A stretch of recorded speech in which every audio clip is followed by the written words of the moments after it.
Yettinchi savol. Bir jinsli o'tkazgich deganda nimani tushunasiz?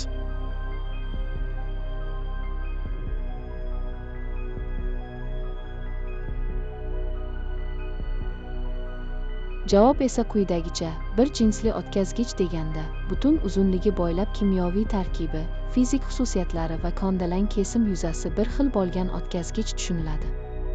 Ushbu tushunchaning asosiy belgilari quyidagilardan iborat: o'zgarmas qarshilik. O'tkazgichning har bir birlik uzunligidagi solishtirma qarshiligi bir xil bo'ladi. Geometrik bir xillik. O'tkazgichning kondalang kesim yuzasi butun uzunlik bo'ylab o'zgarmaydi. Ohm qonuniga bo'ysunish. Bir jinsli o'tkazgich uchun Ohm qonuni eng sodda ko'rinishda qo'llaniladi. Tashqi kuchlarning yo'qligi. Zanjirning bir jinsli qismida elektr yurituvchi kuch, yuk manbalari, masalan, batareya yoki generator bo'lmaydi. U faqat qarshilikka ega bo'lgan o'tkazgichdan iborat bo'ladi.